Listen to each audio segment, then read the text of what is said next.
Plants vs. Zombies Garden Warfare is an idea that, on paper at least, swings wildly between stupid and obvious. But good news! Garden Warfare starts with great shooter chops and takes bold risks with shooter conventions.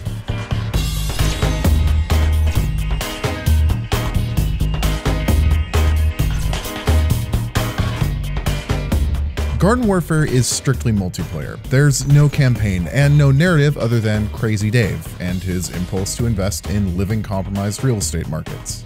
He buys houses surrounded by zombies all the time.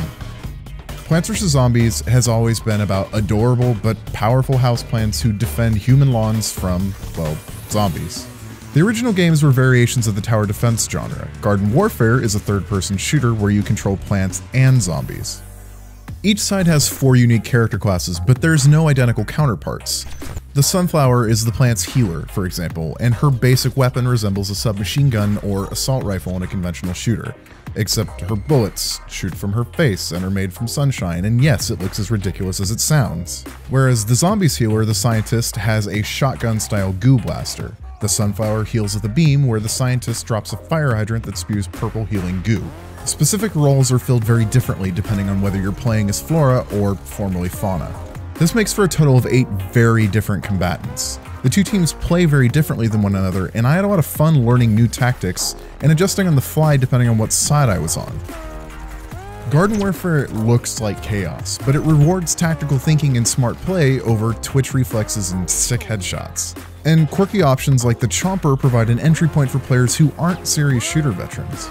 That said, Garden Warfare has a pretty solid shooter foundation. It's clear that PopCap has shared DICE's code from the Battlefield series. There's even a near-identical kill cam. Battles look ridiculous as P-shooters throw explosive chili beans at choke points to take out foot soldiers and all-star zombies, but Garden Warfare is one of the better playing third-person shooters I've ever gotten my hands on.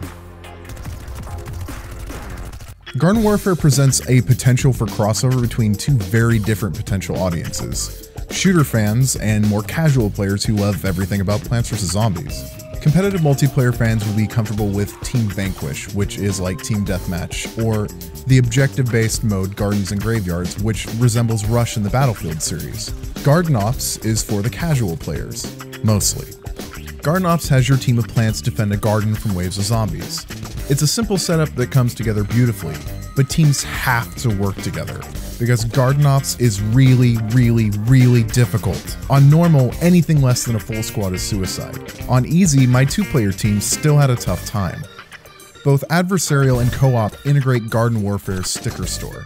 This lets you trade the coins you get for basically anything you do in the game for stickers. Stickers can give single-use items like plants to put in pots or zombies to call from the ground, or they can give you entirely new outfits for your characters.